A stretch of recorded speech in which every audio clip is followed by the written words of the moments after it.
Good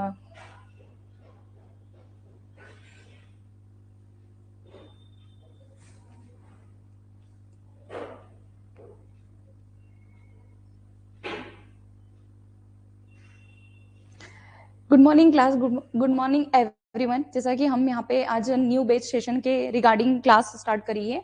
हमारा जून 26 में new batch start करने के लिए 120 डेज का प्लान रहेगा। कॉमर्स बैच रहेगी, उसमें पेपर 1 और पेपर 2 दोनों इंक्लूड रहेगा। तो हम बात करते हैं, जैसे कि हमारा इंस्टीट्यूट है जी साइड क्लासेस इंदौर में है। ये ऑफलाइन और ऑनलाइन दोनों मोड पे अवेलेबल हो जाएगा। अगर ऑफलाइन आप बैच लेते हैं तो यहाँ पे आपको PDF notes, photocopy PDF notes हो गया, टेस्ट पेपर हो गया है, कंप्लीट पूरा सिलेबस होगा, मैराथन क्लासेस होगी। तो इसमें हम बात करते हैं, ये आपका जो जी साइड क्लासेस है, ये आपका स्पेशलाइज्ड इंस्टीट्यूट है जिसमें आपका पेपर 1 और पेपर 2 दोनों कवर किया जाता है। हम नेक्स्ट जो जून टारगेट कर रहे हैं 2026 के लिए टारगेट कर रहे हैं जून के लिए, जिसमें ओनली हम 120 डेज का प्लान लेके चल रहे हैं कि 120 दिन में 120 डेज में हमें पेपर 1 और पेपर 2 दोनों कंप्लीट करना होगा। ठीक है, तो पेपर फर्स्ट आपको अदर फैकल्टी पढ़ाएगी, पेपर सेकंड, एक सेकंड,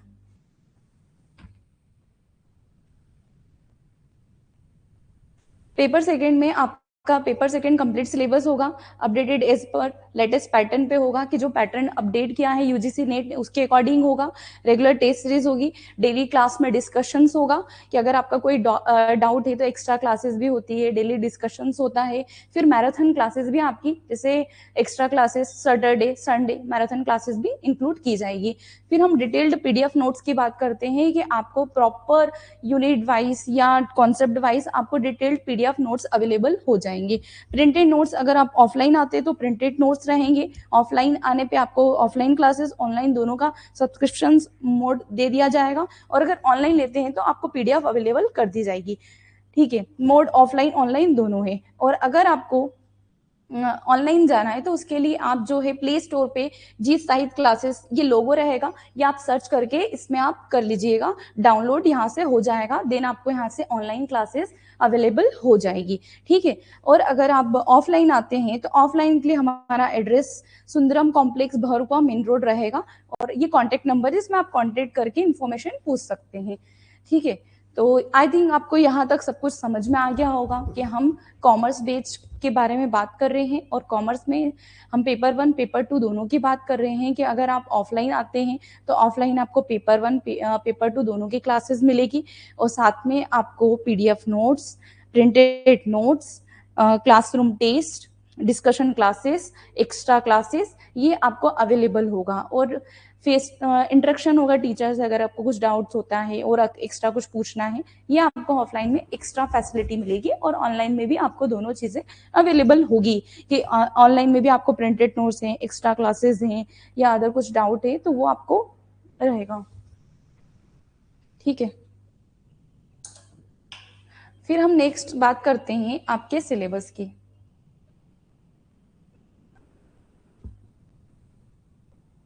ठीक है, तो जैसा कि आपका कोड नंबर 08 है, वो तो हमें इतना ध्यान नहीं रखना है। तो देखिए, हम सिलेबस की बात करते हैं। अगर फ्रेशर हैं या पहले से आपने प्रिपरेशन करी है तो हमें सबसे इम्पोर्टेंट ये होता है कि हम अपने सिलेबस को point two point unit wise cover करें। अगर हम पॉइंट टू पॉइंट सारे सिलेबस कवर कर लेते हैं, हमारे कॉन्सेप्ट क्लियरिटी हो जाती है, तो एग्जाम में हमारा परफॉर्मेंस भी इनहेंस हो जाता है, बढ़ जाता है। अब यहाँ से हम बात करते हैं, आपका सब्जेक्ट कॉमर्स है और टोटल यूनिट है आपकी 3। तो यूनिट की बात करते हैं। यूनिट फर्स्ट आपकी रहेगी बिजनेस इन्वायरमेंट, इंटरनेशनल बिजनेस, जिसमें आप जो इन्वायरमेंट होता है, इंटरनल इन्वायरमेंट, एक्सटर्नल इन्वायरमेंट, अभी यूजीसी नेट का पेपर हुआ था जस्ट अभी कुछ टाइम पहले जनवरी में, तो उसमें भी इंटरनल इन्वायरमेंट से क्वेश्चन आया था। तो इम्पोर्टेंट हो जाता है कि आपका इन्वायरमेंट, बिजनेस का इंटरनल क्या है, एक्सटर्नल क्या है, उस बारे में हम डिस्कस करते हैं। फिर इंटरनेशनल बिजनेस की बात करेंगे तो इंटरनेशनल लेवल पे जितने भी बड़े बड़े ऑर्गेनाइजेशन हैं, जिसमें WTO हो जाएगा, वर्ल्ड बैंक हो जाएगा, IMF इंटरनेशनल मॉनेटरी फंड हो जाएगा, नाफ्टा हो जाएगा, सार्क हो जाएगा, एशियन कंट्रीज हो जाएगी। ठीक है, तो वो हम उनसे रिलेटेड कि कब इस्टेब्लिश्ड हुआ था, उनका वर्किंग क्या होता है, मेंबर कंट्री क्या है, लास्ट मेंबर कंट्री क्या है, और उनका जो है एक पर्पस, ऑब्जेक्ट, गोल क्या होता है इस्टेब्लिश्ड होने का। हिस्ट्री भी देखते हैं, हिस्ट्री क्या रही थी एक्चुअल में, जैसे IMF और वर्ल्ड बैंक हो गया है, तो उनका हिस्ट्री का यही था कि कहीं ना कहीं सेकेंड वर्ल्ड वॉर हुआ था, देन कंट्री जो है अलग अलग कंट्री को इस्टेब्लिश करना, डेवलपमेंट करना, फाइनेंशियली ग्रो करने के लिए इन दोनों इंस्टीट्यूशंस को इस्टेब्लिश किया गया था, आईएमएफ को और वर्ल्ड बैंक को। डब्ल्यूटीओ अलग काम करता है, वो होता है वर्ल्ड ट्रेड ऑर्गेनाइजेशन, इसको इस्टेब्लिश किया था 1 जून 1995 में। ऐसे हमें सबका एक चार्ट के फॉर्म में सबकी date, established year, working purpose, objective, history, ये ध्यान रखना पड़ेगा। नेक्स्ट हम बात करते हैं यूनिट सेकंड, जिसमें अकाउंटिंग एंड ऑडिटिंग है। तो इसमें भी अकाउंटिंग स्टैंडर्ड हो गया है और प्रिंसिपल से हर बार जो इंपॉर्टेंट क्वेश्चन है। देखिए, आप जब सिलेबस कवर करते हैं, उन्हें उसमें पूरा तो कवर करना है, लेकिन उसमें कुछ ऐसे की पॉइंट्स होते हैं या कुछ ऐसा इंपॉर्टेंट होता है जो एग्जाम में 100% श्योरिटी होती है।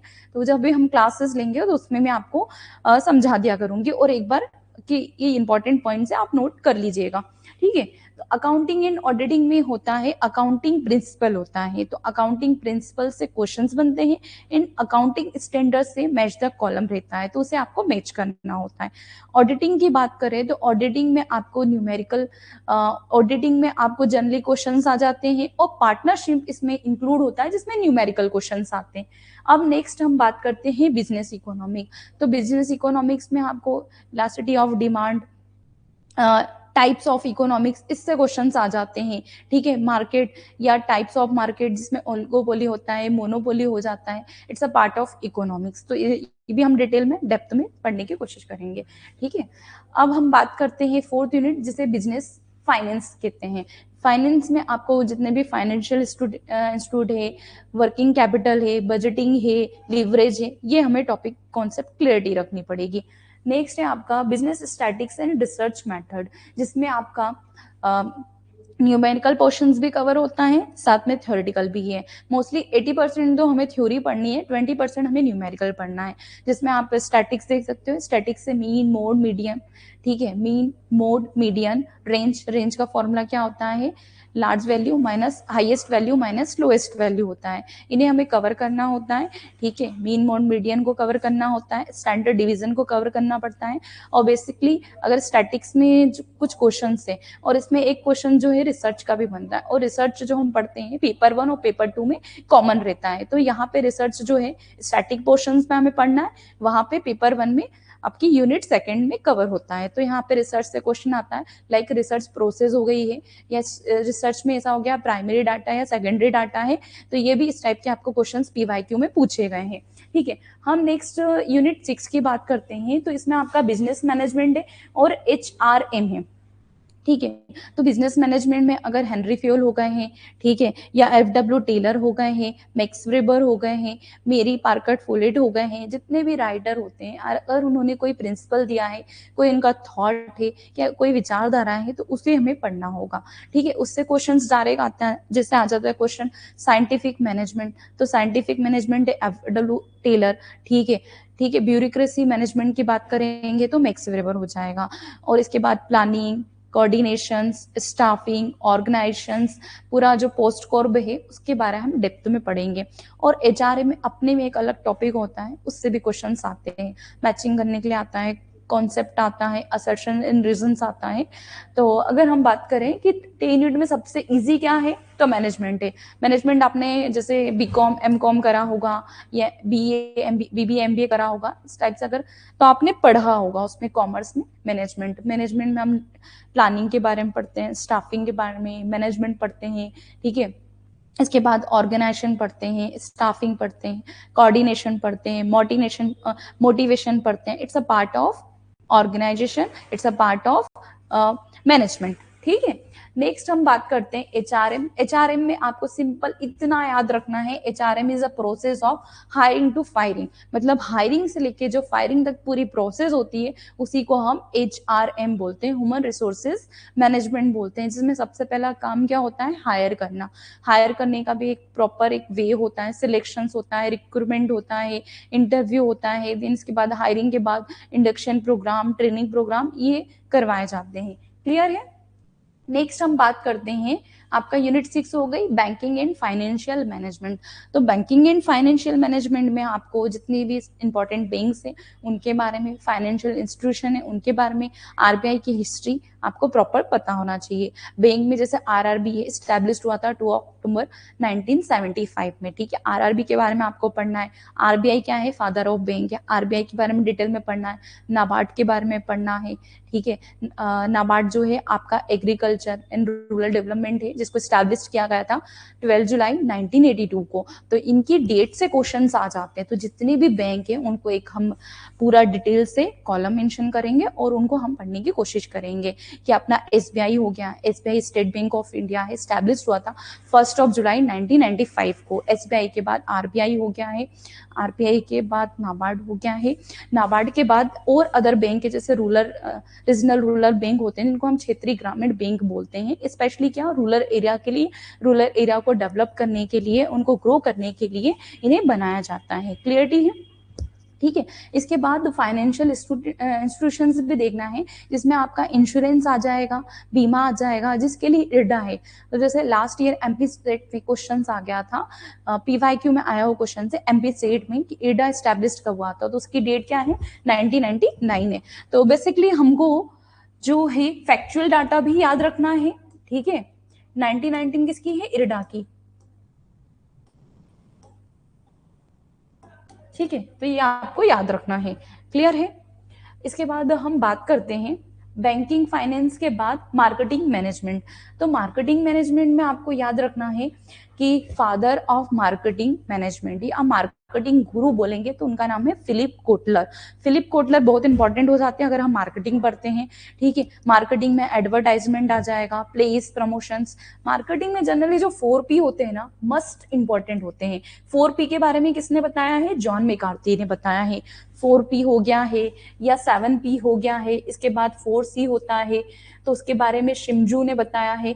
अलग अलग राइटर ऑथर ने मार्केटिंग के बारे में क्या कॉन्सेप्ट दिया है, क्या स्टेटमेंट दिया है। मार्केटिंग में एडवर्टाइजमेंट आता है, marketing, promotions, marketing mix, marketing line, इन सबको हम पढ़ेंगे। और इन्हीं से रिलेटेड असर्शंस, रीजंस हो गए हैं, स्टेटमेंट हो गए, स्टेटमेंट बेस्ड क्वेश्चंस आते हैं।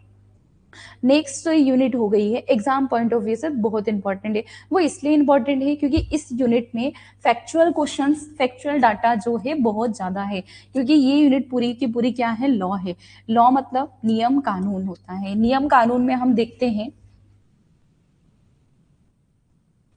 देखिए अगर हम यूनिट, वैसे तो आगे भी आएगा पर एक बार हम यहाँ समझ लेते हैं।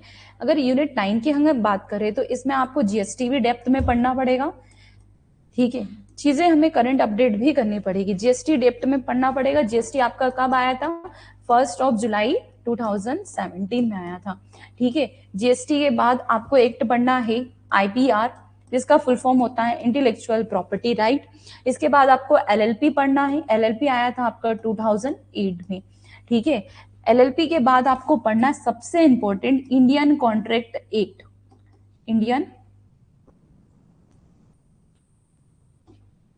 इंडियन कॉन्ट्रैक्ट एक्ट पढ़ना है, ठीक है।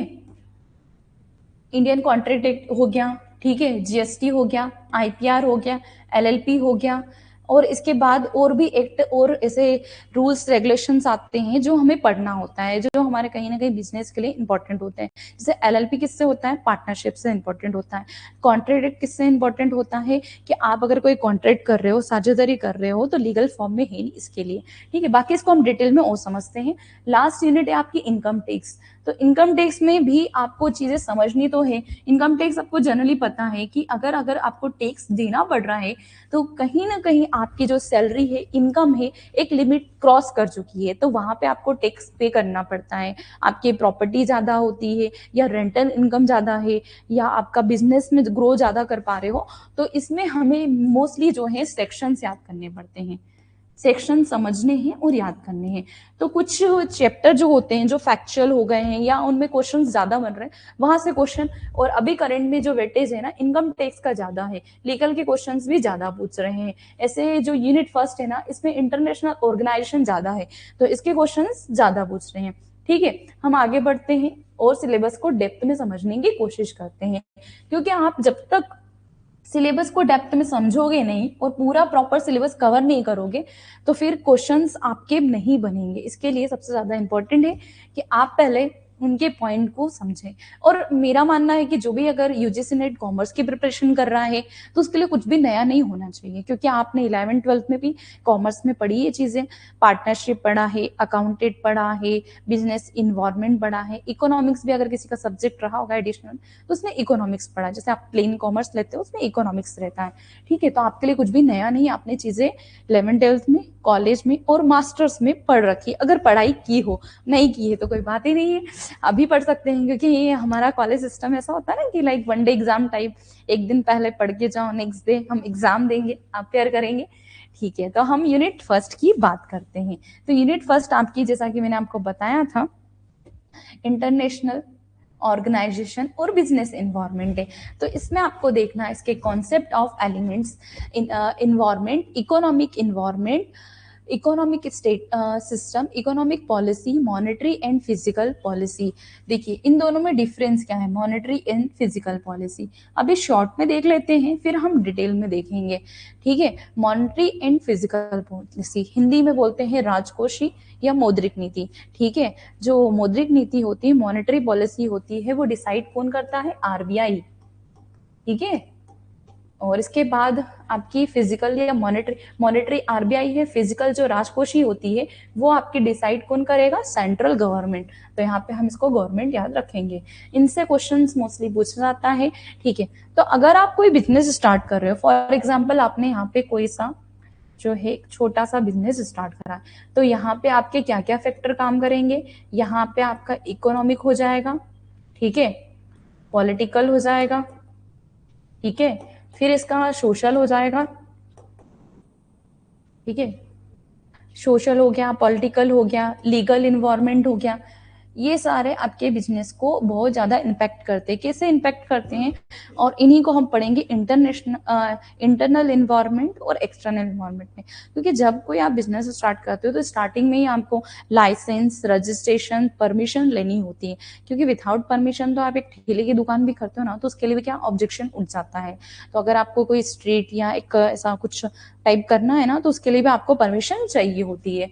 क्लियर है, यहाँ तक समझ में आया। पॉलिटिकल हो गया, environment of environment, rule of government in business, legal environment, legal में आपके जो कानूनी आ जाएंगे। कंज्यूमर प्रोटेक्शन एक्ट 1986 में आया था, ठीक है, सबसे पहले, जिसको कोपरा बोलते हैं, ठीक है। कंज्यूमर प्रोटेक्शन एक्ट मतलब उपभोक्ता संरक्षण अधिनियम 1986।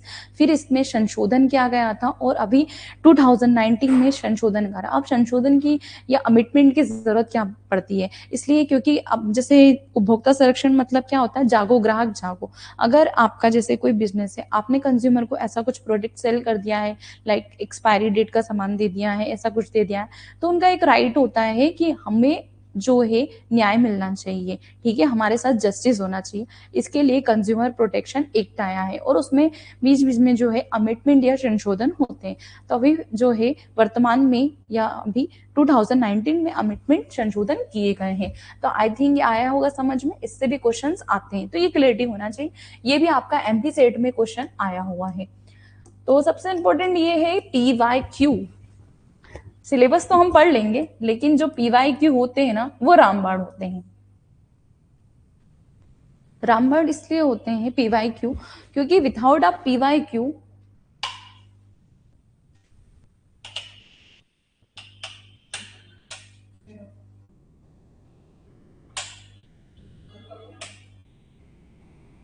देखिए, विदाउट PYQ आप जो है अंडरस्टैंड नहीं कर पाओगे। क्योंकि यूजीसी नेट की प्रिपरेशन या कोई भी एग्जाम की प्रिपरेशन करने के लिए 3 गोल्डन रूल होते हैं। मैं बता देती हूँ कौन कौन से रूल है। पहले तो आपका होता है सिलेबस। फर्स्ट क्या होता है कि पहले तो आप सिलेबस पढ़ो। PYQ पे डायरेक्ट नहीं जा सकते हो, नहीं तो समझ भी नहीं आएगी ना चीजें, पहले डर जाओगे, घबरा जाओगे। तो पहले आपको सिलेबस कंप्लीट करना है। दूसरा होता है PYQ। थर्ड नंबर पे होता है प्रैक्टिस या रिवीजन। एक सेकेंड, थर्ड पे क्या होता है, रिवीजन। क्योंकि आपने सिलेबस प्रॉपर तरीके से कंप्लीट कर लिया, 2 से 3 बार का मीनिंग है कि एक बार टीचर पढ़ा रहा है, एक बार हम घर जाके रिवाइज कर रहे हैं, फिर उसको एक बार और देख रहे हैं कि कोई डाउट है या कुछ क्वेश्चन समझ नहीं आ रहा, इसलिए आपको एटलीस्ट इसको 2 से 3 बार खुद से रिवाइज करना है। ऐसा नहीं कि हम एक बार पढ़ेंगे तो एक बार में तो टॉपर को भी समझ नहीं आता है, तो नॉर्मली आपको ऐसा थोड़ा लेके चलना है। सिलेबस कंप्लीट होना चाहिए, देन पीवाईक्यू होना चाहिए, लास्ट में आपका रिवीजन होना चाहिए। रिवीजन के बाद होता है टेस्ट या मॉक टेस्ट। अगर आप किसी भी एग्जाम के लिए ये 4 स्टेप फॉलो कर लेते हो ना, तो आप बहुत अच्छे से एग्जाम क्लियर कर सकते हो। ठीक है, तो जैसा कि सिलेबस आपका ये है कि आपने पूरे तरीके से पढ़ रखा है, पीवाईक्यू कर रखा है, देन रिवीजन कर रखा है, एंड लास्ट में आपने मॉक टेस्ट करा है।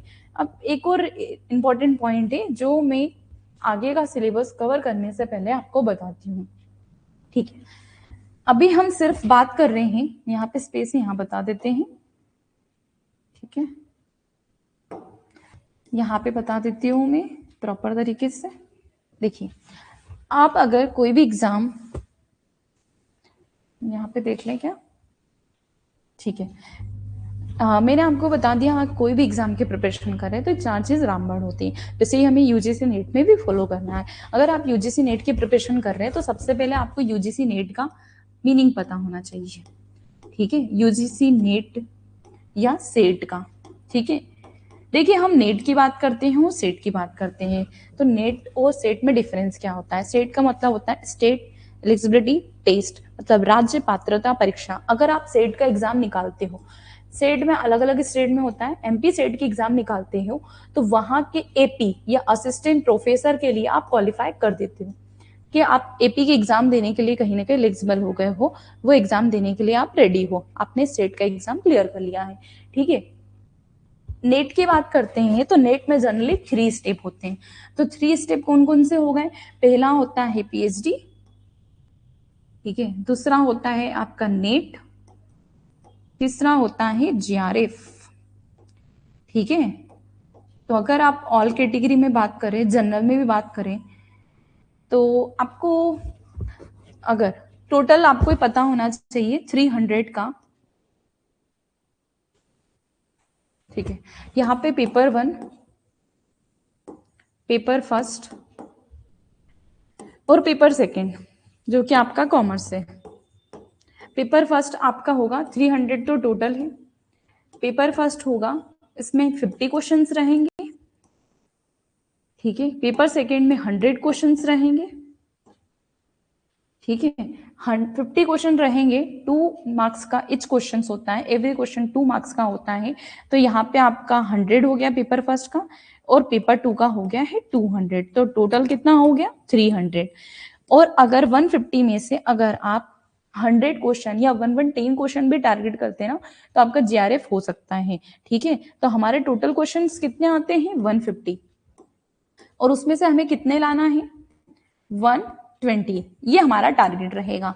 और अगर आप 120 का टारगेट करेंगे तो आप 110 या 100 समथिंग आ जाएंगे।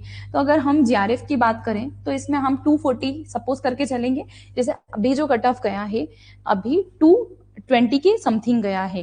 ठीक है, 220, लेकिन हम 240 अगर प्लान करते हैं तो जरूरी नहीं हम जितना प्लान करते हैं उतना ही आया एग्जैक्ट, उससे थोड़ा कम ही आता है। आपने भी एक्सपीरियंस करा होगा कॉलेज में, स्कूल में, हम सोचते हैं इतना हमारा परसेंटेज बन जाएगा 80, लेकिन उसके कभी कम ही बनता है। ज्यादा तो मुश्किल ही कभी बना हो, लेकिन हम कोशिश करते हैं कि 80% बने, तो हमारा 78, 79 या 77 के आसपास अप्रोक्स इतना बनता है। तो हमें ये देखना है कि जीआरएफ के लिए 240 करना है, और इसके लिए हमारा 220, अगर 220 का टारगेट करेंगे तो 200 के आसपास नेट इजिली क्लियर हो जाएगा, और यहाँ पे 200 या इससे कम में भी आपका पीएचडी क्लियर हो जाएगा। लेकिन पीएचडी पे नहीं, हमारा मेन फोकस जीआरएफ पे होगा और नेट पे होगा। हम जीआरएफ को टारगेट करेंगे। अगर आपका जीआरएफ क्लियर हो जाता है या नेट क्लियर हो जाता है, नेट अगर क्लियर होता है तो आप असिस्टेंट प्रोफेसर एग्जाम दे सकते हो अदर स्टेट का भी। ठीक है, जैसे एमपी में होगा या राजस्थान में होगा, छत्तीसगढ़ में होगा, अदर स्टेट के लिए भी आप एपी का एग्जाम दे सकते हो। लेकिन आपने पर्टिकुलर किसी स्टेट का क्लियर करा ना, उसी स्टेट के लिए आप एपी का एग्जाम दे सकते हो। जैसे एमपी सेट क्लियर करा तो एमपी सेट का ही एग्जाम दे सकते हो, ठीक है। एमपी सेट असिस्टेंट प्रोफेसर का, ये सेट के बाद आप एपी का एग्जाम दोगे। तो आई थिंक आपको यूजीसी नेट के बारे में पता चल गया, ये सेंट्रल लेवल पे होता है और ये स्टेट लेवल पे होता है, ठीक है। मैंने आपको इसके 300 बता दिया है कि 300 मार्क्स होते हैं, ठीक है। पीएचडी नेट जेआरएफ इसका 3 होता है। अगर आप पीएचडी करना चाहते हो तो एंट्रेंस एग्जाम भी इसके लिए, मतलब आपको ये क्वालिफाई करना पड़ेगा। पहले एंट्रेंस एग्जाम होती थी, अब तो आपको नेट क्वालिफाई करना पड़ता है कि मतलब पीएचडी में आप क्लियर हो गए। सेकंड होता है नेट हो जाएगा तो एपी कर सकते हो। थर्ड में अगर जेआरएफ है तो आप रिसर्च कर सकते हो, ठीक है। इतना बेसिक था, आगे बढ़ते हैं।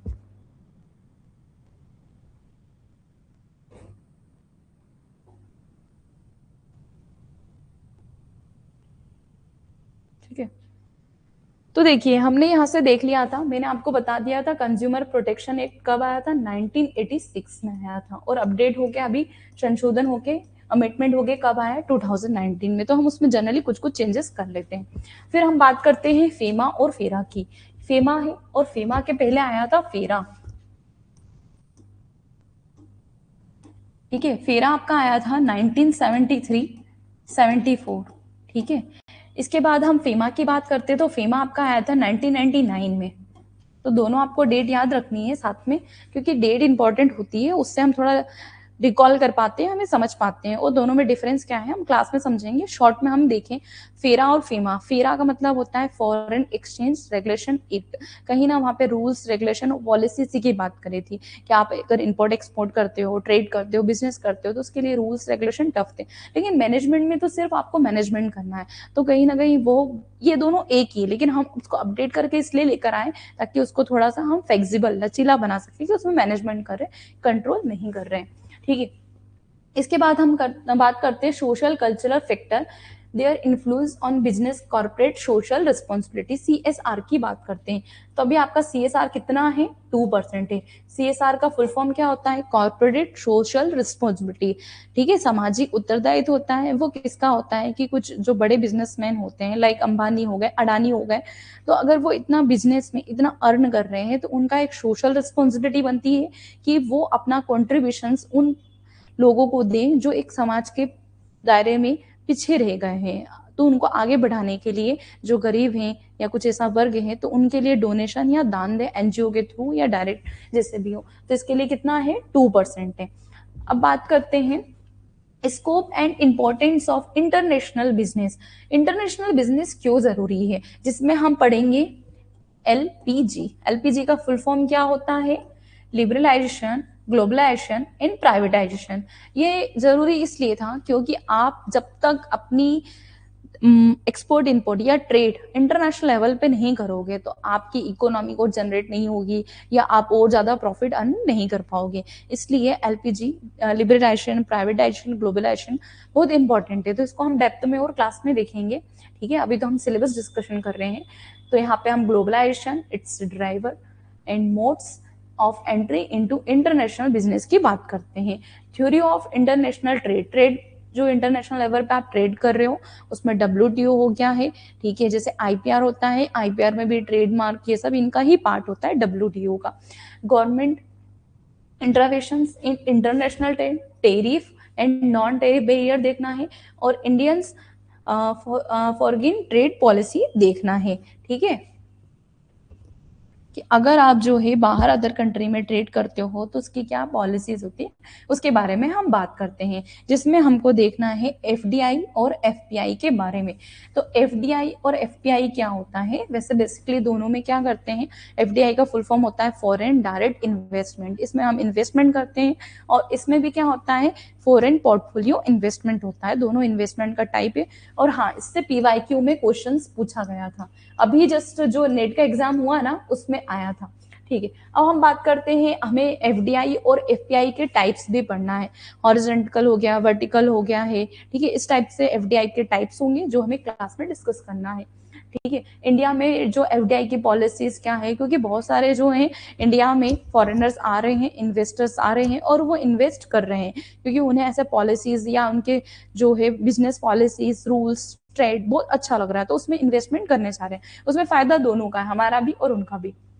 बीओपी, बीओपी बहुत इंपॉर्टेंट है, इससे भी इंपॉर्टेंट, इससे भी क्वेश्चन आए। तो बीओपी में जनरली हमको क्या देखना है, बीओपी में देखना है, बीओपी का फुल फॉर्म होता है बैलेंस ऑफ पेमेंट, जिसमें दो चीजें होती है, एक कैपिटल अकाउंट होता है, कैपिटल अकाउंट, और दूसरा होता है इसमें करेंट अकाउंट।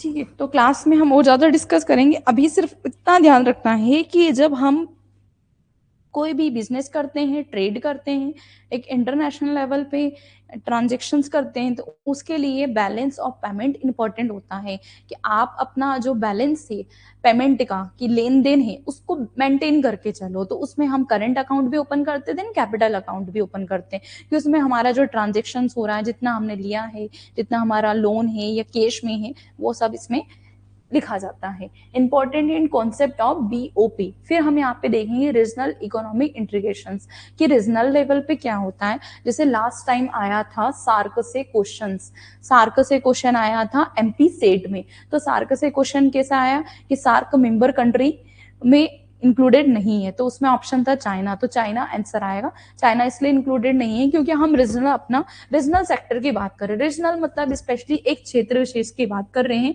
जिसमें अगर सार्क की बात करेंगे तो सार्क के लिए मैंने क्लास में स्टूडेंट को ट्रिक भी बताई है। सार्क के लिए होती है trick MBBS pen, MBBS pen. तो एमबीबीएस पेन में क्या हो जाएगा, एम से हो जाएगा आपका मालदीव, बी से हो जाएगा बांग्लादेश, बी से हो जाएगा आपका, ठीक है, भारत हो जाएगा, ठीक है, या भूटान, भूटान हो जाएगा बी से, एस से हो जाएगा श्रीलंका, पी से पाकिस्तान, ए से अफगानिस्तान, आई से इंडिया, एन से नेपाल। तो टोटल कितने मेंबर कंट्री हो गए, 8। ये आपको याद रखना है। ये होता है आपका स्पेशली किसी क्षेत्र विशेष में, तो उसमें चाइना आंसर नहीं आएगा। ये आपका लास्ट टाइम पीवाईक्यू में आया हुआ क्वेश्चन ही, ठीक है। तो ये भी हमें याद रखना है, पीवाईक्यू में कौन से क्वेश्चन आए और किस टाइम से, क्योंकि माइंड में क्लिक होता है ना कि एग्जाम में एग्जामिनर क्वेश्चन किस टाइप से पूछना चाह रहा है, ठीक है। तो एक रीजनल किसी क्षेत्र विशेष में कि वो हम, और ये होता है कि डेवलपमेंट करना, ग्रो करना, सोशल इकोनॉमिक कल्चर के लिए एक दूसरे अदर मेंबर कंट्री को सपोर्ट करना, इसके लिए सार्क को इस्टेब्लिश किया गया था। और अदर जितने भी जो है रीजनल रूरल सेक्टर है, जिसमें हम आसियान भी पढ़ते हैं, नाफ्टा भी पढ़ते हैं, ठीक है, यू भी पढ़ते हैं, यूरोपीय यूनियन भी पढ़ते हैं। तो ये आपके स्पेशली किसी एरिया, किसी रीजनल एरिया को डेवलप करने में, ग्रो करने में पार्टिसिपेट करते हैं। इंटरनेशनल इंस्टीट्यूशंस की बात करते हैं, तो जैसा कि मैंने बताया आईएमएफ, वर्ल्ड बैंक और आंकटाउंड, ठीक है। आईएमएफ और वर्ल्ड बैंक साथ में याद रखना, क्योंकि आईएमएफ और वर्ल्ड बैंक साथ में स्टैब्लिश्ड हुए थे, और इनकी स्टोरी भी यही है कि जब बहुत ज्यादा आपका सेकेंड वर्ल्ड वॉर हुआ था। सेकेंड वर्ल्ड वॉर कब हुआ था, जनरली 1939 से 1945 तक। तो 35, 45, 44 में हमने कहीं ना कहीं ये एनालाइज कर लिया था कि वर्ल्ड वॉर का मतलब होता है विश्व युद्ध। इसमें आपकी बहुत सारी जो कंट्री है वो कहीं ना, उनकी इकोनॉमिक डाउन हो गई है, उनका जो कहीं ना कहीं इंफ्रास्ट्रक्चर हो गया है, या उनका जो पूरा कि हमारा इंफ्रास्ट्रक्चर भी हो गया, डेवलपमेंट हो गया, सब इधर उधर हो गया है। तो उनको हेल्प करने के लिए, सपोर्ट करने के लिए आईएमएफ और वर्ल्ड बैंक आया है, ठीक है। तो हम दोनों से जनरली लोन ले सकते हैं। जैसे हमें लोन लेना होता है तो हम बैंक के पास जाते हैं, लेकिन किसी कंट्री को अगर लोन या फाइनेंशियल फंडिंग की रिक्वायरमेंट होती है तो वो आईएमएफ या वर्ल्ड बैंक के पास जाती है। अभी हमने भी एट प्रेजेंट में वर्ल्ड बैंक से लोन ले रखा है, आईएमएफ से ले रखा है पाकिस्तान ने, ठीक है। अब हम बात करते हैं आईएमएफ और वर्ल्ड बैंक हम देखेंगे, और इसका मैंने 1944 आपको बता दिया है कि 1944 में, और इसके बाद अदर स्टैब्लिश्ड हुआ था, वो भी याद रखना है, 44 भी याद रखना है, साथ में 47 भी याद रखना है। फिर आंगटान, इसका याद रखना है कि ये भी कहीं ना कहीं आपका एक इंटरनेशनल यूनाइटेड ट्रेड के लिए है, बिजनेस के लिए, ठीक है। मतलब ट्रेड के लिए एक कॉन्फ्रेंस, एक मीटिंग या समिट होती है आंगटान में, वो की जाती है। फिर हम बात कर रहे हैं वर्ल्ड ट्रेड ऑर्गेनाइजेशन। यहाँ पे जितने भी ट्रेड कर रहे हैं उसके लिए रूल्स, रेगुलेशन, पॉलिसीज, और जो भी फंडिंग तो आईएमएफ देता है, लेकिन उसके लिए पॉलिसीज के हाँ ऐसे स्टैब्लिश करना चाहिए इनको, ट्रेड के लिए, टैक्स के लिए, तो वो डब्ल्यूटीओ के तहत ही होता है। तो डब्ल्यूटीओ आपका कब आया था, 1 June 1995 में स्टैब्लिश्ड हुआ था, क्लियर है। Function and objective of WTO. WTO को हमको डिटेल में समझना है कि डब्ल्यूटीओ क्या है, उसके फंक्शंस क्या होते हैं, बेसिकली क्या काम करता है डब्ल्यूटीओ, ठीक है, वर्ल्ड ट्रेड ऑर्गेनाइजेशन। और उसमें हम पढ़ते हैं आईपीआर, ठीक है, आईपीआर भी पढ़ते हैं और आईबीआरडी भी पढ़ते हैं, ठीक है, आईबीआरडी भी इसका पार्ट है। तो डब्ल्यूटीओ के पार्ट्स देखना है, टाइप्स देखना है, ऑब्जेक्टिव देखना है, ठीक है। और डब्ल्यूटीओ में हमें आईपीआर भी देखना है, आईपीआर इंटेलेक्चुअल प्रॉपर्टी राइट, क्योंकि अगर आप कोई बिजनेस करते हो तो आईपीआर को भी ध्यान में देखना है। तो मैं इसको भी इसमें भी समझा दूंगी। और यूनिट 9 लॉ में भी आपका आईपीआर का कॉन्सेप्ट आता है, आईपीआर इंटेलेक्चुअल प्रॉपर्टी राइट, जिसमें आपका ट्रेडमार्क हो गया है, ठीक है, ट्रेडमार्क हो गया है, कॉपीराइट हो गया है, पेटेंट हो गया है, जीआई टैग हो गया, इसमें बात करते हैं। पेटेंट क्या होता है, जनरली आप कुछ नया इनोवेशंस कर रहे हो, कुछ नई मशीन्स या टेक्निक को डेवलप करने के लिए पेटेंट होता है। कॉपीराइट ये होता है कि आपने कोई नया म्यूजिक हो गया है, लिटरेचर हो गया है, पोयम हो गई है, इसको आपने करा है तो उसका आप कहीं ना कहीं कॉपीराइट ले लेते हो कि अगर कोई इसे कॉपी करता है तो उसके लिए आप इस पे लीगल एक्शंस ले सकते हो। और उसमें भी इसका टर्म्स एंड कंडीशंस होती है कि जैसे किसी की अगर डेथ हो गई कोई राइटर की, तो एक तो लाइफ टाइम तक होता है प्लस 60 ईयर होता है, तो उसको हम यूनिट 9 में और यहाँ पे भी थोड़ा बहुत समझ लेंगे, ठीक है। डब्ल्यूटीओ को डेप्थ से पढ़ना है और डब्ल्यूटीओ में हमको गेट्स पढ़ना है, ट्रिप्स पढ़ना है, ट्रिम्स पढ़ना है। ट्रिप्स मतलब आईपी, जैसे आईपीएस हो गया तो आईपी मतलब क्या होता है, इंटेलेक्चुअल प्रॉपर्टी होता है, इनसे क्वेश्चंस आते हैं। गेट्स भी इंपॉर्टेंट होता है जो कि आपका वर्ल्ड बैंक का ही एक पार्ट है, हिस्सा है, ठीक है। और वर्ल्ड बैंक के आने के पहले क्या था, गेट था। गेट और गेट्स में डिफरेंट है।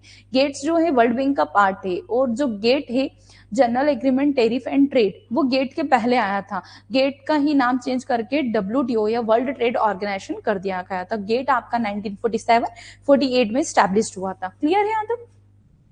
अब हम नेक्स्ट बात करते हैं यूनिट 5 भी, यूनिट फर्स्ट भी मैंने आपको बहुत डिटेल में समझा दी कि इसमें आपको क्या पढ़ना है, कैसे पढ़ना है और एग्जाम पॉइंट ऑफ व्यू से क्या इंपॉर्टेंट है।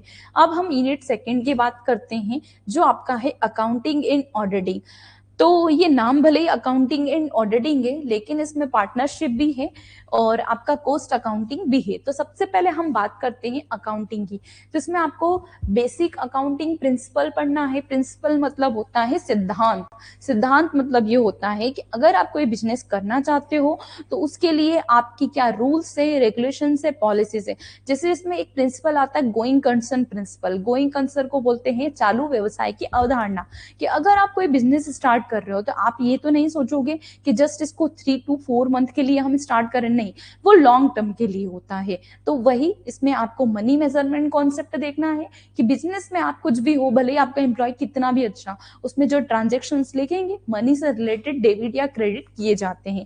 क्लियरिटी है? तो इसमें आपको प्रिंसिपल्स कुछ 10 से 12 प्रिंसिपल्स रहेंगे, वो आपको अच्छे से डिटेल में डेप्थ में समझना है, उनसे क्वेश्चंस बनते ही बनते हैं। नेक्स्ट हम बात कर रहे हैं अकाउंटिंग स्टैंडर्ड की, अकाउंटिंग लेखांकन मानक की। तो इसमें आपको 2 चीजें स्पेशली याद करनी है, वैसे आपका 3 होता है। अकाउंटिंग स्टैंडर्ड की बात करते हैं, यहाँ नहीं है फिर भी याद रखना। एएस की बात करें तो इसमें आपको एक अकाउंटिंग स्टैंडर्ड देखना है, साथ में आपको इंडियन अकाउंटिंग स्टैंडर्ड, बेसिकली इससे क्वेश्चन आता है। और आपका एक इंटरनेशनल लेवल पे होता है, बट मैं अभी आपको 2 ही सजेस्ट करूं, ये हो जाएगा तो फिर हम उसको भी पढ़ लेंगे।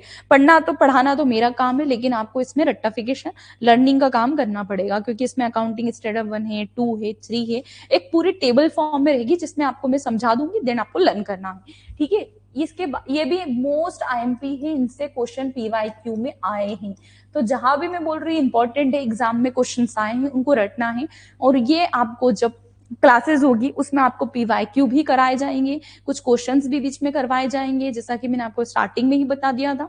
तो वो उसमें कुछ भी नहीं, क्लियरिटी रहेगी आपको, एक अंडरस्टैंड। इसलिए पीवाईक्यू इंपॉर्टेंट होता है कि कहीं ना कहीं एक आपकी अंडरस्टैंडिंग डेवलप हो जाती है, आपको समझ में आ जाता है कि एग्जाम का जो पैटर्न क्या है, पूछने का तरीका क्या है, ट्रेंड क्या है, किस टाइप से क्वेश्चन पूछे जा रहे हैं, ठीक है। नेक्स्ट हम बात करते हैं अकाउंटिंग में। जनरली मैंने आपको जो 2 पॉइंट बताया ना, उसी से मोस्टली क्वेश्चन आ जाता है, क्योंकि हमें और भी टॉपिक करना है। देखिए हर यूनिट से हम जनरली बोल सकते हैं कि 10 नंबर, ठीक है, 10 क्वेश्चन बोलेंगे, नंबर तो 20 हो जाएंगे, पर जरूरी नहीं है, किसी यूनिट से ज्यादा क्वेश्चन आ जाते हैं, किसी से कम आ जाते हैं। पर एक हम जनरल जो एवरेज हम लेके चलेंगे ना कि हर यूनिट से 10 यूनिट है तो 10 क्वेश्चंस या 20 मार्क्स, तो टोटल 200 मार्क्स हो जाएंगे। तो 200 मार्क्स को आपको कवर करना है, तो इसमें कहीं ना कहीं आप 75% अपना एक टारगेट लेके चलोगे, कोशिश करोगे कितना कवर हो जाए और अच्छे से एग्जाम में अटेम्प्ट कर पाए। क्लियर है। दूसरा है पार्टनरशिप्स। पार्टनरशिप से आपको आते हैं क्वेश्चन या न्यूमेरिकल आते हैं, ठीक है, कि यहाँ पे आपको सॉल्व करना पड़ता है, तो जिसमें गेनिंग रेशो होता है, प्रॉफिट रेशो होता है, इस टाइप से आपको बेसिक जो है क्वेश्चंस पूछ लेते हैं कि पार्टनर है, 4 पार्टनर से अगर उसमें से एक पार्टनर जो है इसकी डेथ हो जाती है तो 3 पार्टनर्स उसमें कैसे अपना जो है एडजस्ट करेंगे, एडजस्टिंग रेशो हो जाएगा। गेनिंग, अगर कोई नया पार्टनर आता है तो वो कैसे फिर गेनिंग सेक्रीफाइस रेशो, इससे जनरली क्वेश्चंस आते हैं। तो इसमें पार्टनरशिप में आपको क्या पढ़ना है, एडमिशन। एडमिशन क्या होता है जनरली कि कोई नया पार्टनर आता है, उसको आपने एंट्री दी, परमिशन दी। इसमें सबसे इंपॉर्टेंट आपको याद रखना है पार्टनरशिप एक्ट 1932, ठीक है। 1932 के अकॉर्डिंग जो है आपकी पार्टनरशिप्स हुई है, तो उसमें क्या क्या रूल्स हैं। अगर पार्टनरशिप करनी होती है उसके लिए पार्टनरशिप डीड बहुत इंपॉर्टेंट होती है, जो हम देखेंगे, जिसमें ड्राइंग आता है, आपका सैलरी आता है कि किसमें 6% लग रहा है, किसमें नहीं लग रहा है, क्या उसके टर्म्स एंड कंडीशन है। क्योंकि आप जनरली आप अगर पार्टनरशिप करने का सोच रहे हो कि 4-5 लोग पार्टनरशिप में करोगे, तो पहले ही सारी चीजें क्लियरिटी होना चाहिए, ठीक है। ओरल और रिटर्न दोनों होता है, बट रिटर्न होता है तो हम चीजें अच्छे से परफॉर्म कर पाते हैं। लाइक जैसे आपने एक शॉप ओपन करी, उसमें 4 लोगों को बनाया, तो पहले टर्म्स एंड कंडीशन क्लियरिटी कर दो ताकि आगे कुछ प्रॉब्लम क्रिएट ना हो, ठीक है। एडमिशन हो गया। रिटायरमेंट हो गया। रिटायरमेंट आपका होता है कि जैसे एक एज के बाद आप रिटायर्ड हो गए हैं या बीच में आपने रिजाइन दे दिया है, फिर डेथ हो गई, डिसोल्यूशन हो गया है, ठीक है, इंसॉल्वेंसी हो गई है। ये पार्टनरशिप में कुछ पॉइंट्स पढ़ना है। और पार्टनरशिप का वेटेज होता है 2 क्वेश्चन का या 4 मार्क्स का, ठीक है। क्लियरिटी है। तो इतना आपको ध्यान रखना है कि इतने आपको क्वेश्चंस जो है आने वाले हैं और इस टाइप से आएंगे। उसमें भी न्यूमेरिकल क्वेश्चन पूछ लेते हैं, मोस्टली 2 क्वेश्चन न्यूमेरिकल के आ जाते हैं और कभी कभी थ्योरी पूछ लेते हैं। तो जनरली 2 से या 3 क्वेश्चन बनते हैं इसमें।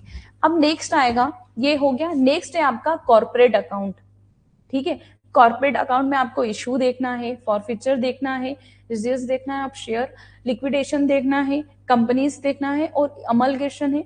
अमलगेशन से क्वेश्चन आ जाते हैं, तो इससे भी 1 से 2 नंबर का पॉइंट बनता है। Holding companies account. फिर हम देखते हैं cost and management account. Cost और मैनेजमेंट अकाउंट में कॉस्टिंग्स हो गया है, मैनेजमेंट हो गया है, इसमें आपका जो जस्ट इन टाइम हो गया है, इससे क्वेश्चन आ जाता है।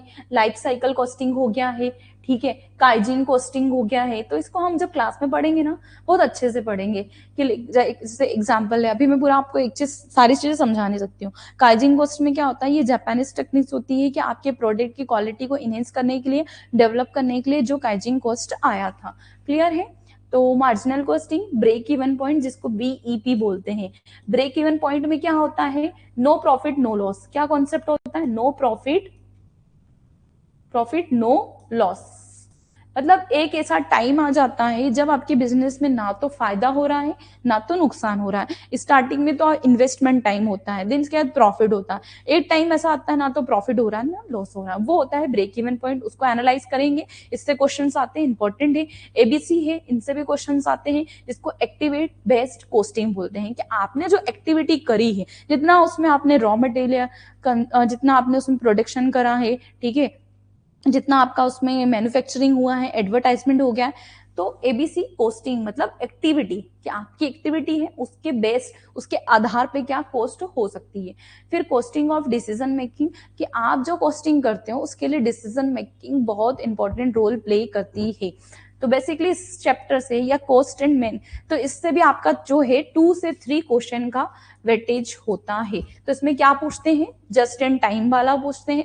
जस्ट इन टाइम का मतलब ही क्या होता है कि अभी की अभी एक कस्टमर की या एक मार्केट की डिमांड होती है, उनको इसी टाइम पे सप्लाई या जो प्रोडक्ट की डिमांड है, नीड है, वांट है, डिजायर है।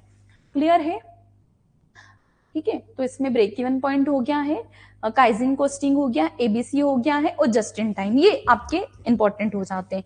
अब हम बात करते हैं फाइनेंशियल स्टेटमेंट। तो फाइनेंशियल स्टेटमेंट में आपका ratio analysis, fund flow statement हो गया है, कैश फ्लो हो गया, इसमें से एक क्वेश्चन बनता है, ज्यादा नहीं, इसका एक क्वेश्चन का वेटेज है, एक क्वेश्चन का, ठीक है। तो इसको हम क्लास में समझेंगे। अब यहाँ पे एचआर अकाउंटिंग हो गया है, एचआर मतलब ह्यूमन रिसोर्सेज हो गया है।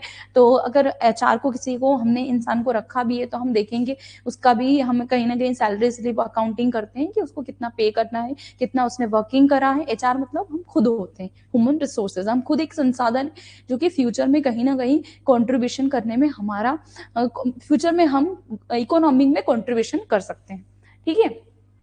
IFRC देखना है, ठीक है, इंटरनेशनल लेवल पे फाइनेंस देखना है, फाइनेंसिंग आपका कितना इंपॉर्टेंट होती है इंटरनेशनल लेवल पे। ऑडिटिंग से भी आपका जो है 2 से 3 क्वेश्चन बनता है, बेसिक क्वेश्चन पूछ लेते हैं ऑडिटिंग क्या है। तो ऑडिटिंग आपको ये पता होना चाहिए, सबसे पहले होता है बुक कीपिंग, देन अकाउंटिंग होता है, अकाउंटिंग के बाद नेक्स्ट होता है कि अकाउंटिंग को चेक करना, एनालाइज करने का काम किसका होता है, ऑडिट का, कि आप ऑडिट करके पता चलता है कि आपने अकाउंटेंट में जो ट्रांजेक्शन्स करे हैं, अकाउंटिंग करी है, वो ट्रू है, फॉल्स है, या उसमें क्या चेंजेस हो सकते हैं, उसके बारे में हम देखेंगे, ठीक है। अकाउंटिंग ही है recent trend in accounting management audit, energy audit, environment audit और सिस्टम्स ऑडिट, सेफ्टी ऑडिट के बारे में हमने देखा है। नेक्स्ट हम बात करते हैं बिजनेस इकोनॉमिक्स, एक अच्छा चैप्टर है,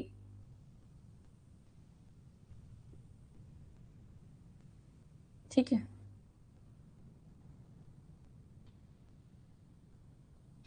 क्लियर है? तो यहां से हम देखते हैं meaning and scope of business economic, ठीक है। हमें हर यूनिट में ये देखना है कि हम पढ़ना तो पूरा है, नो डाउट, कंपटीशन इतना ज्यादा है, ठीक है। जेआरएफ के लिए सिर्फ 1% क्वालिफाई होते हैं और नेट के लिए 6% होते हैं, और ऑल इंडिया में सभी एग्जाम मतलब सभी जो स्टूडेंट है इसके लिए कॉम्पीट करते हैं, इसके लिए कोई ऐसा बाउंडेशन तो है नहीं, बस आपका पीजी कंप्लीट होना चाहिए। तो आपको अपनी क्लियरिटी, कॉन्सेप्ट क्लियरिटी और आपका सिलेबस प्रॉपर होना चाहिए। तो पढ़ना तो आपको पूरा है, लेकिन उसको पढ़ते समय एक ऑब्जर्व, एनालाइज करना है कि पीवाईक्यू में कैसे क्वेश्चन पूछे गए और क्या ज्यादा इंपॉर्टेंट है, उस पर ज्यादा फोकस करना है, ठीक है। पढ़ना है बट उस पर ज्यादा हमें फोकस करना है। तो यहाँ meaning and scope of economics, जैसे फादर इकोनॉमिक हम बात करते हैं तो एडम स्मिथ है, ठीक है, एडम स्मिथ है, या मार्शल्स जो हैं जिन्होंने इकोनॉमिक्स की बुक के बारे में लिख रखा है।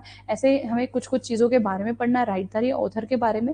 लेकिन जो क्वेश्चंस आते हैं वो डिमांड एनालिसिस से, लॉ ऑफ डिमांड से, इलास्टिसिटी ऑफ डिमांड से, इट्स मेजरमेंट, ठीक है, रिलेशनशिप बिटवीन एआर और एमआर। एआर मतलब होता है आपका एवरेज, ठीक है, एवरेज रेवेन्यू या मार्जिनल रेवेन्यू, ठीक है, इससे क्वेश्चन आ जाते हैं, ठीक है। फिर कंज्यूमर बिहेवियर में यूटिलिटी एनालिसिस देखना है कि कंज्यूमर की नीड, वांट, डिजायर क्या है, उसकी यूटिलिटी क्या है। इंडिफरेंस कर्व है, मोस्ट इंपॉर्टेंट है, इनसे क्वेश्चन आते हैं। फिर इसके बाद आपको law of return to scales, कि क्या आप अगर कोई चीज रिटर्न कर रहे हो उसका क्या स्केल है, एक मापन है, दायरा है। फिर हम देखेंगे theory of cost run and long run concept देखेंगे, ठीक है। और इसमें जो क्वेश्चंस आते हैं लाइक ऑल्गोपोली हो गया है, ठीक है, ऑल्गोपोली हो गया है, मोनोपोली हो गया है, ठीक है, प्राइस डिस्क्रिमिनेशन हो गया है, मोनोपोली हो गया है, परफेक्ट कंपटीशन हो गया, इनसे क्वेश्चंस आते हैं। प्राइसिंग स्कीमिंग क्या होता है, कुछ न्यू प्रोडक्ट के, इससे क्वेश्चन आया है। न्यू प्रोडक्ट की प्राइस को डिसाइड करने के लिए स्कीमिंग मेथड होती है, पीवाईक्यू में इससे क्वेश्चंस आया है, ठीक है। तो जनरली आपको इकोनॉमिक्स में law of demand, basic concept clarity होना चाहिए। Types of economic, market economic में ओलिगोपोली, मोनोपोली, ठीक है, ठीक है, इनको आपको ज्यादा फोकस करना है। अब नेक्स्ट हम बात करते हैं बिजनेस फाइनेंस।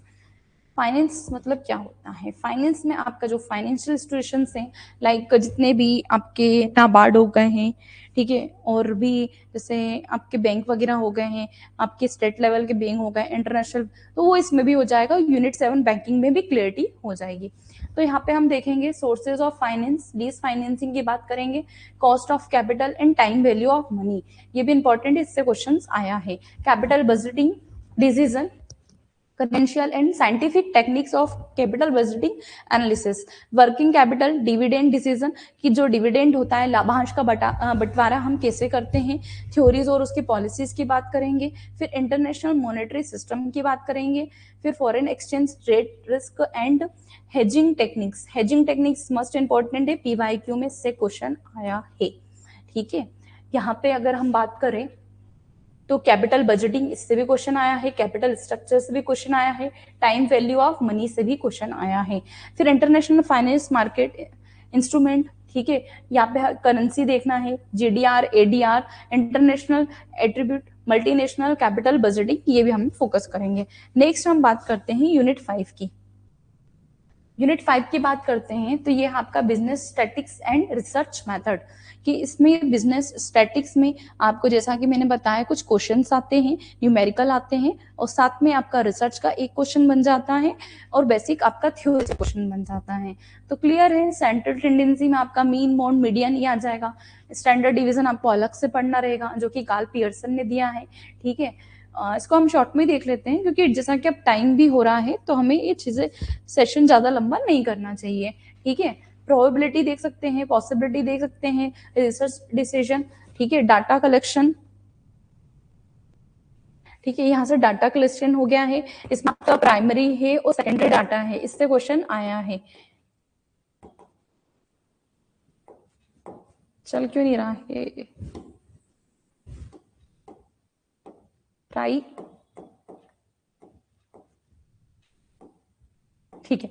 प्राइमरी डाटा और सेकेंडरी डाटा से क्वेश्चन आया है, तो डाटा कलेक्शन आपको याद रखना है, क्लासिफिकेशन ऑफ डाटा देखना है, सैम्पलिंग मेथड बहुत इंपॉर्टेंट है, मोस्ट आईएमपी है, सैम्पलिंग मेथड से क्वेश्चन आता है, पेपर 1 पेपर 2 दोनों में आप पढ़ लेते हो, ठीक है। स्टैटिकल एस्टीमेट देखना है, हाइपोथेसिस भी बहुत इंपॉर्टेंट है, hypothesis testing, Z test, T test, ANOVA test, chi square test, ठीक है, विटनी टेस्ट, ठीक है, क्रुशल्स, ये सारे इंपॉर्टेंट हो जाएंगे। तो आपको इसमें स्टैटिक वाले पोर्शंस में बेसिक्स से लेकर न्यूमेरिकल से लेकर रिसर्च के कॉन्सेप्ट क्लियरिटी होना पड़ेगी, ठीक है।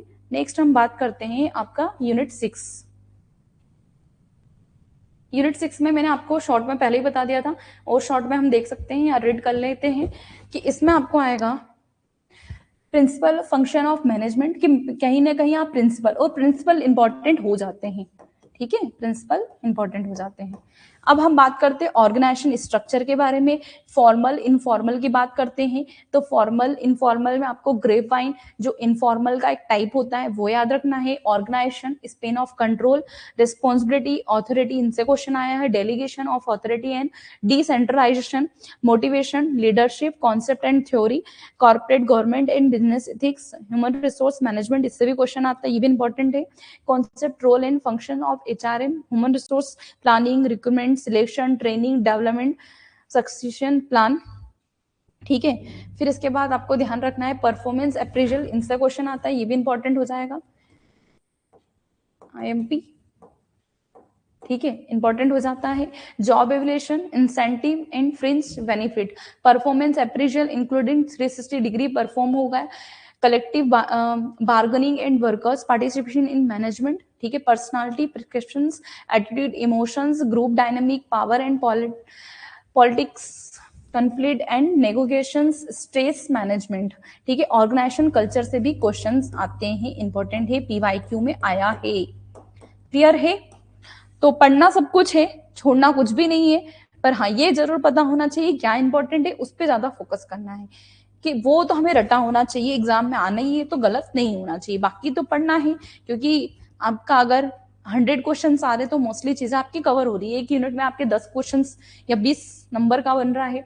बैंकिंग में आपको फाइनेंशियल, इसका overview of Indian financial system देखना है, types of bank, commercial bank, regional rural bank, RRB के बारे में बात करेंगे, जो कि 1975 में स्टैब्लिश हुआ था, 2 अक्टूबर 1975 में। फॉरेन बैंक की, कॉर्पोरेट बैंक की बात करेंगे, ठीक है, कॉर्पोरेट सेक्टर की। रिजर्व बैंक ऑफ इंडिया, इसको स्टैब्लिश करा था, इसके लिए एक्ट आया था 1934 में, एक्ट आया था, और 1935 में स्टैब्लिश करा था, ठीक है, 1 अप्रैल 1935 में। और एक्ट कब आया था? एक्ट आया था आपका 1934 में, ठीक है। आरबीआई के बारे में, इसके फंक्शंस देखना है, इसके रोल्स देखना है। मॉनेटरी पॉलिसी, जैसा कि मैंने आपको बताया, मॉनेटरी पॉलिसी कौन डिसाइड करता है, कि आपकी करेंसी या मॉनेटरी पॉलिसी की आपका ट्रांजेक्शन से उसको कंट्रोल करना, आरबीआई। लेकिन अगर फिजिकल पॉलिसी की बात करेंगे तो कंट्रोल करने का काम राइट किसका होता है? गवर्नमेंट का, सेंट्रल गवर्नमेंट का, ठीक है। अब बात करते हैं बैंकिंग सेक्टर रिफॉर्म इंडिया में। बेसल नॉर्म्स देखना है।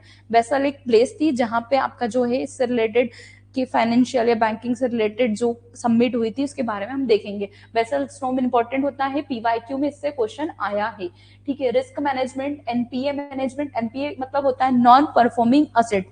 एक ऐसी असेट्स होती है जो आपसे लोन लिया है, जिनने कस्टमर ने, बैंक में जिन कस्टमर ने लोन लिया है लेकिन वो पैसा आपको रिटर्न नहीं कर रहे हैं, 90 दिन हो गया, 90 डेज हो गया, 90 डेज में वो पैसा डूबा हुआ मान लेते हैं, उसको बोलते हैं NPA, non performing assets. Clear है। नेक्स्ट हम बात करते हैं फाइनेंशियल मार्केट में money market, capital market, government securities market. ये भी हमारा जो फाइनेंशियल वाला यूनिट 4 थी ना, उसमें भी थोड़ी चीजें हो जाएगी सेम सेम, तो अच्छा है, बार बार पढ़ने में हो जाएगा। बैंकिंग एंड नॉन बैंकिंग पढ़ना है, म्यूचुअल फंड्स के बारे में पढ़ना है, पेंशन फंड के बारे में पढ़ना है, फाइनेंशियल रेगुलेटर्स इन इंडिया के बारे में, फाइनेंशियल सेक्टर के बारे में। इसमें आपका इंश्योरेंस भी है, इंश्योरेंस से भी एक क्वेश्चन आ जाता है, 1 से 2 क्वेश्चन, ठीक है, ये आपको पढ़ना है। क्लियर है। अब मार्केटिंग की बात करते हैं। देखो, मार्केटिंग का बेसिक आपको मार्केटिंग के कॉन्सेप्ट पता होना चाहिए, अप्रोचेस पता होना चाहिए, मार्केटिंग चैनल से क्वेश्चंस आ जाते हैं, marketing mix strategy, market planning, market segmentation, targeting and positioning, product decision concept product, ठीक है, प्राइसिंग डिसीजन, फैक्टर अफेक्टिंग। फिर हम बात कर रहे हैं इसमें और भी इंपॉर्टेंट क्वेश्चंस की, तो इसमें है आपका कंज्यूमर बिहेवियर, ये इंपॉर्टेंट है, ठीक है, जिसमें हम कंज्यूमर प्रोटेक्शन एक्ट में भी देख लेते हैं। प्रमोशन है, इससे क्वेश्चन आया है। एडवर्टाइजमेंट देखना है, personal selling, publicity, sale promotion, tools and techniques देखना है, प्रमोशन मिक्स देखना है, चैनल डिस्ट्रीब्यूशन चैनल देखना है, buying process factor influencing customer buying decision, service marketing देखना है, trends in marketing, social marketing, online marketing, green marketing, direct marketing, इनसे question आया है पीवाईक्यू में, ठीक है। अब हम बात करते हैं, नेक्स्ट है आपका यूनिट 9, मस्ट इंपॉर्टेंट, मस्ट तो सभी है पर हमको, ठीक है,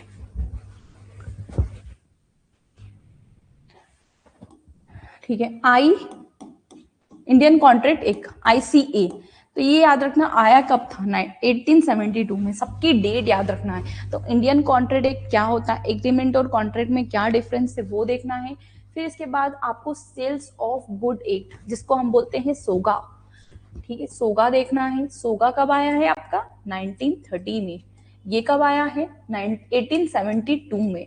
तो सबकी डेट याद रखना है। फिर नेगोटिबल इंस्ट्रूमेंट एक 1881 में आया है, इसके टाइप्स देखना है, ठीक है, इसके टाइप्स और इसकी वर्किंग टाइप्स देखना है। कंपनी एक्ट आपका कब आया है, 2013 में, ठीक है। इसके बाद कंपनी एक्ट क्या क्या रूल्स है, क्या काइंड्स है, पॉलिसीज है, कंपनी फॉर्मेशन के बारे में बात की गई है, उनसे डायरेक्ट क्वेश्चन आ जाता है। लिमिटेड लाइबिलिटी पार्टनरशिप आपका आया है 2008 में, यहाँ इंक्लूड नहीं है, 2008 में आया है, 2008 में। फिर कंपटीशन एक्ट आया है आपको 2002 में। फिर इसके बाद आईटी टेक्नोलॉजी आया है 2000 में, ठीक है। इसकी डेट भी याद रख लेना, सबकी डेट से भी क्वेश्चन आते हैं, ठीक है, डायरेक्ट डेट भी पूछ लेंगे। आईटी एक्ट क्या होता है, इन्फॉर्मेशन टेक्नोलॉजी होता है, क्योंकि आज के टाइम पे आप बिना इन्फॉर्मेशन टेक्नोलॉजी के एक टाइम भी नहीं रह, भले आपको पैसा ट्रांसफर करना है, मनी ट्रांसफर, तो उसके लिए भी आईटी मतलब इन्फॉर्मेशन टेक्नोलॉजी का यूज कर रहे हो, तो कितना फ्रॉड हो रहा है, सारी चीजें हो रही है।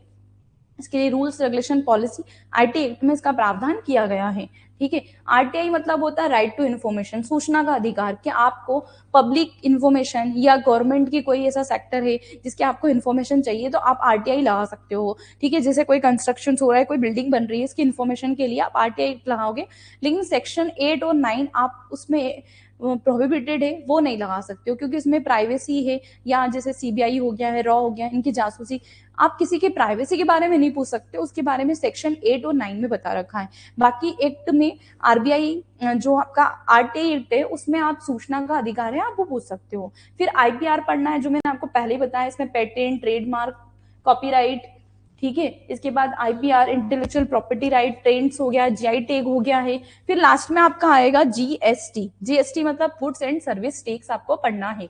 जीएसटी से क्वेश्चन इस बार भी आया था कि जो नई रेट है, नई स्लैब से जो चेंज हुई है, उनसे क्वेश्चन है, तो आपको ऐसा नहीं पुरानी भी याद रखना है, क्योंकि हम नया याद करते पुराना भूल जाते हैं, फिर उनसे क्वेश्चन बनेगा तो दिक्कत हो जाएगी। नया पुराना दोनों याद रखना, जीएसटी कब स्टार्ट हुआ है? 1 जुलाई 2017 से। किसका कॉन्ट्रीब्यूशन था, कौन सी सबमिट थी, उससे रिलेटेड जो भी हिस्ट्री रहेगी हम एक जीएसटी के लेक्चर में कवर करेंगे। फिर इनकम टैक्स मैंने आपको बेसिकली बताया कि इनकम टैक्स, टैक्स मतलब होता है कर या दर। तो जब भी आपकी इनकम या आय जो एक लिमिट के बाहर चली जाती है तो उस पर हम टैक्स लगाते हैं। तो यहाँ पे income tax concept residential, non residential, कि आप अगर यहाँ के निवासी हो, मूल निवासी, तो आपकी प्रॉपर्टी है तो उस पर इतना टैक्स लगेगा, बाहर के हो तो ये सब हम देख लेते हैं। ठीक है, एग्रीकल्चर देखना है, इसमें एटीसी एटीयू इंपॉर्टेंट हो जाएगा, इंटरनेशनल टैक्सेशन हो जाएगा। ठीक है, कॉर्पोरेट टैक्स प्लानिंग हो जाएगी। इसमें मोस्टली आपको सेक्शंस पे काम करने हैं। क्लियर है? ठीक है, ई फाइलिंग है, इनसे क्वेश्चन आ जाता है। एडवांस पेमेंट हो गया, इससे क्वेश्चन आता है। ई फाइलिंग के जो लिए आपका है फाइल नंबर 16 है, तो डायरेक्टली जैसे कोई जो किसी का टैक्स फाइलिंग बनती है ना, उसके लिए फाइल 16 होती है, उसमें उसका पेमेंट है, सैलरी वगैरह वो चीजें शो होती है। तो हम जब डेप्थ में डिटेल में पढ़ेंगे ना तो बहुत ज्यादा इंटरेस्टिंग है। ठीक है, तो आपको आई थिंक आज की क्लास में पूरा एक आपको रोड मैप, स्ट्रेटेजी समझ में आई होगी कि सबसे पहले अगर आपको यूजीसी नेट कॉमर्स निकालना है तो proper daily to daily class लेना है, क्लासेस के नोट्स प्रिपेयर करना है। ठीक है, सिलेबस कंप्लीट करना है, फिर साथ में डिस्कशंस भी होगा, पीवाईक्यू भी होंगे। ठीक है, तो इससे आपका एक माइंड स्ट्रेटेजी प्रिपेयर हो जाएगा। आप एक 120 डेज में इतना अच्छे से सारी चीजें कवर कर पाएंगे कि कहीं ना कहीं आप नेट जेआरएफ इजिली से कवर कर पाएंगे। क्लियर है? ठीक है, थैंक यू क्लास। अगर कुछ डाउट रहता है तो कमेंट सेक्शन में जरूर बताइएगा। Thank you.